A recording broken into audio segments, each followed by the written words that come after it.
That is as great a win as you can possibly have with Game 7 looming. The idea of potentially blowing a 3-0 lead on the road, down 2 goals in the third period in a hostile environment. The New York Rangers did what they've done all year long. Fight back, claw. They dominated that third period. What a performance. And the New York Rangers overcome adversity and are finding themselves now in the Eastern Conference Final. Good times keep rolling, brother. Good times keep rolling. All right, so when the second period ends, where are you emotionally? I felt like the Rangers, now remember, the Rangers were getting, not screwed, but they should have had the goal on Lindgren where Lindgren, got one through Anderson there, and what's his name, Martinook or whatever, came back and saved the puck after it, 3/4 of it went over the goal line, and it was taken away. Okay, still a good scoring opportunity. Should have been a 1-goal game. Panarin had a breakaway, another tremendous defensive play by Carolina, but it wasn't like the Rangers, in my mind, weren't playing well. Were they getting outplayed? Yes, but not to the degree where I was like, oh, man, this is over. But I'd be lying to you if I said I wasn't thinking about a Game 7. But I'll tell you this. Even with the Game 7 looming, I felt like they were going to win that Game 7 because I just felt like the Rangers were the better team. And then they showed it. They dominated that third period. So early on, was I thinking the worst? It did creep in the back of my mind. But ultimately, they've been doing this all year long. Yeah, no, I get that. That was absolutely incredible. I mean, I honestly couldn't believe what I was watching. I couldn't believe what I was watching. So, given where it's occurred, much like Brunson, and we'll get to the Knicks later, obviously, to do it on this stage, it's not quite Reggie Jackson with 3 home runs in the World Series, but, I mean, what Ranger has ever had a more amazing moment than Chris Kreider? Yeah, well, it goes back to Messier. Of course, Messier famously in '94 guaranteeing the win. No, I get that. But, think about, but they weren't down. How many goals were they down in that game? They were down multiple. No, but they were down 3-2 in the series. 3-2 series. And then he said, we're going to win this game. No, I get that. I'm talking about within a game. Right, coming back from that. Yeah, I mean, look, it's an all-time great performance from Chris Kreider. He was an animal in that third period. Panarin played a tremendous game. Kreider's going to get all the credit because he scored the 3 goals, which he should, because he's been a beast. He's going to have his number 20 one day retired to the Garden Rafters, even if this year doesn't culminate in a Stanley Cup. But Panarin was terrific. His whole line, Trocheck, terrific. And I'll tell you something else. Another guy's getting overlooked, Shesterkin. So even though, if Shesterkin doesn't pitch a shutout, everybody's like, oh, what's wrong with Igor? Mm-hmm. And he wasn't at his best last night, but he did shut the door to the point where the Rangers could come back. So you saw an all-time great individual performance from Kreider. You saw Shesterkin do what he needed to do. Panarin showed the toughness and made his presence felt in this particular game. The defense did the job. The Rangers bounced back. Laviolette coaching, whatever adjustments he made, in going into this game. And then, of course, in the third period, or even just being patient with this team, trusting that they would come out of it. That is as good a win as you can possibly have for the New York Rangers. You said something interesting before about how, what you experienced last night, you didn't know that you were capable of doing that anymore, that level. And I know what you mean, because, when you do what we do for a living, not that the fan for some people, the fan does leave you.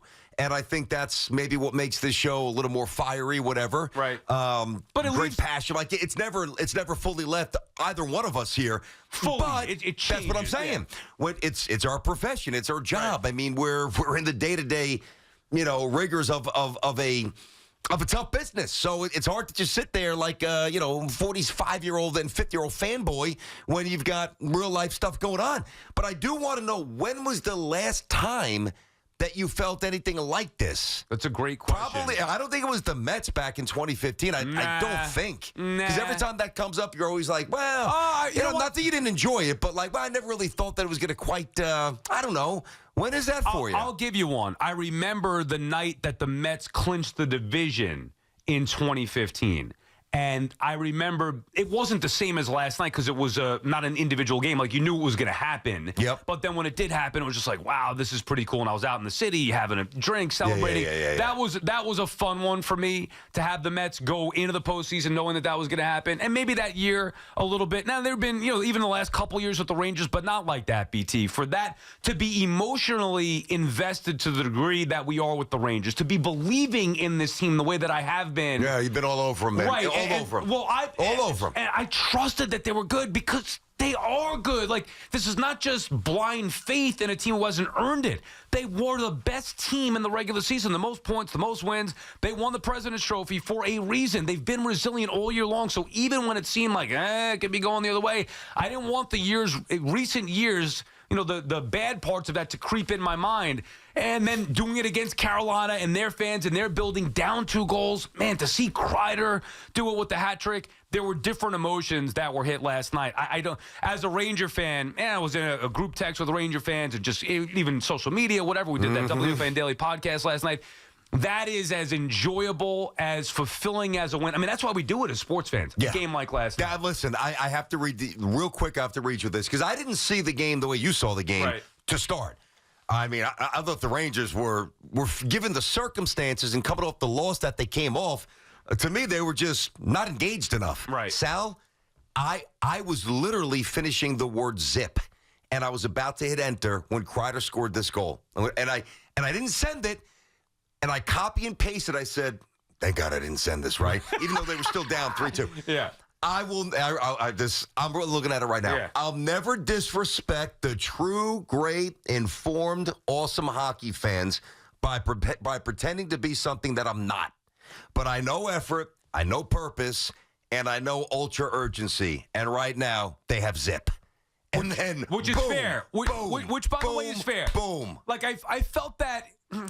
In the first period, they were getting outplayed. And I was thinking the same, like, along the lines of, man, there's a faster, stronger, more determined team out there, and they're not wearing the Rangers jersey. I thought they were done for. I mean, honestly, the way this was going, Game 7, all the pressure would have. And now we don't need to do that too much because they won, and they're moving on. 2 more rounds, just Stanley Cup champions. Amazing. Absolutely. I mean, I was going nuts. And I'm not a Rangers fan. It was insanity. But to me, if they lose last night, I thought it was over. I got to come clean. Just the way they looked at the score. I think a lot of Ranger fans did. Yeah. If that thing goes back to the Garden Game 7, they're not winning that game. The burden and the pressure and the heaviness of every shift would have just suffocated the Rangers, and I honestly think the Rangers would have died at the Garden. They got new life, largely because of Kreider. You're right, there were other heroes. Some of those saves with Stahl that Shesterkin made late. That's the one thing about the Rangers. Like, when you have a guy like Shesterkin, who really doesn't give up cheapies and soft ones that can go, a week without giving up a goal, basically, including high leverage, tough shots. You just know if you could chip away and just break the ice and get one, even if you're down 2 or 3 goals, it's never over. But Sal, I thought it was over. I don't think you're alone. And like I said, I'd be lying if I said it didn't cross my mind thinking, man, there's going to be a Game 7. Kreider scores that goal. All right, 1-goal game. Then they get the power play. And that's when I said, okay, this is it now. Because the power play has gone cold the last couple of games. Yeah. They've got to put this one home here, and they did. Oof. And then from there, oh, dude, it was an onslaught. We got the Knicks tonight. This is go time, Sally boy. On fire. Let's go. Remember earlier in the week I was saying I don't like these games all the time because they kept losing? Yes. These games are the greatest thing ever, BT. All right, our friends at Town Fair Tire remind you that at Town Fair Tire, you always get the guaranteed lowest price on name brand tires from Connecticut to Maine. Nobody beats Town Fair Tire. Nobody. We want to hear from you, Ranger fans, off of that thrilling comeback victory last night to end the Carolina Hurricane season. Mike is in Raleigh. What's up, Mike? What's going on, guys? How you doing? What's up, Mike? Hey, Mike. Tierney, I'm a big fan of yours. Go back a long time. I'm from Brooklyn originally. I appreciate that. Thank you, man. Thank you very much, Mike. Hey, so you're out there. Wait, so you went to the game? You're out there, huh? Well, I've lived in the Raleigh area for about 4 years. Okay. I'm not a Rangers fan, but I've been following them basically my whole life. I got to tell you guys, this is the best team I've ever seen. The best Ranger team of my lifetime. I'm a little too young for the 94 team because I'm 33 years old. Uh-huh. But I got to tell you, man, Chris Kreider would not let them lose last night. He put on a performance for the ages. I got to tell you, I don't see how the Rangers lose. I think they're winning the cup. I mean, if Shesterkin continues to play the way he's playing, if the team, they just find ways to win. I know they lost 2 games to the Canes, but you know what? Big deal. I mean, when you think about it, Mike, and thank you for the call, and we do appreciate your positivity here. Think about what happened. We overreacted to really one bad game. Like, Game 4 happens. It was a good game. Rangers came back from down 2 goals twice in Game 4. They lost on a power play goal. All right, I mean, what are you going to do? You tip your cap to the Canes. On their ice, you lose all game. Game 5 was the one game where you could get on them, because clearly in the third period, they were awful in that third period. That's inexcusable. But ultimately, their postseason in its entirety this year has come down to one bad period or one bad game. And if you want to say, okay, well, last night they didn't start out well, fine. Well, then they made up for it, because the first 2 periods of Game 5 were fine. Nothing great, but nothing bad. They had a 1-goal lead. Well, the first 2 periods last night made up for the third period. The third period last night made up for the third period in Game 5. I know what you're saying. I mean, listen, by the way, just contrast. I mean, the visual Ranger fans, I don't blame them, leaving the Garden, the prior game. I mean, leaving the arena. And now look what you're feeling now. I mean, you're floating. You kick back. You watch 2 teams kick the stuffing out of each other. And the other Game 7, who you want, who's the easier matchup, whatever. We'll get to that later. And obviously next week here. Rangers can chill. Ranger fans can exhale. But today is the day to celebrate. I mean, we do not take this for granted. And if I can encourage you guys, and I know that you're not, but I don't. Listen, I'm not telling you what to do, but I can't stand when something is accomplished. I don't mean a regular season win, something like this, and automatically, boom, right to the cup. Yeah. Just enjoy the moment. We never get this. We'll have plenty of time, believe me, to get into the Eastern Conference Finals and the Stanley Cup and all that. And you could say it and you could think it, but you have to enjoy that victory, ending the Cane season. By the way, BT, the second time in 3 years that they ended the Hurricane season on their ice. Oh, it's gratifying. That is as sweet. And seeing that little kid cry. Oh, I hate that. I hate that poor kid's all over social media. I don't even want to derail it, because it's such an awesome morning, but... Oh, is the kid 6 years old? I mean, come on, man. But here's Leave how. him alone. I know, but here's what like, you're a sports fan. Get used to it, buddy. Yeah, been there, done that. Like, that's it. You're right. Like, they shouldn't sensationalize. I just don't like identifying a young kid like that. But yes, you are right. I mean, he's just getting hit early. It's coming. I don't think there's any Ranger fan that went, oh, that's sad. I was like, oh yeah, suck it up, little boy. Toughen it up, big boy. Let's go. Many of these to come. Vinny is on Staten Island. What's up, Vinny? Ben. Hey, what's going on, guys? Good morning. How are you, Vinny? So, I was very distraught last night after. I was like, this cannot go to a Game 7. I was driving home from work. I was listening to the radio. I said, you got to be kidding me. Like, this is hockey. Anything could happen in the NHL. But I would want to, when I got home and I put the game on and I saw what Kreider did, he put the team on his back. He wanted to go home, but he wanted to go home to be in the Eastern Conference Finals. And I think that's what it takes to be a true leader. He was gritty. But the one thing I want to say, and Sal, you hit it on the head. Vigneault made changes 2 years ago, and last year. Not Vigneault. I'm sorry. Laviolette. Sorry. Yeah, no, you're. Last year and the year before, Gallant made no changes, and look what happened. They lost, and they lost bad to the Devils. Peter Laviolette knows what he's doing. And I think that at the end of the second period, he went back in our locker room, made some changes, made some adjustments, and kudos to the Rangers. Let's go Knicks tonight. Let's go. Vinny. Yeah. Oh, man. The city is on fire with the Knicks and Rangers, BT. I can't get enough. This is great. It's good times everywhere. Soto's going to sign that 10-year deal with the Yanks. Everything's good, buddy. I got to bring down the mood. Listen, time is going to tick like it's going backwards to get to this Knick game. For me. I did think last night for a second that, man, this New York sports right now, with the Yankees dominating, like, they are a part of it. Thanks for rolling. They are dominating and playing like one of the best teams in baseball.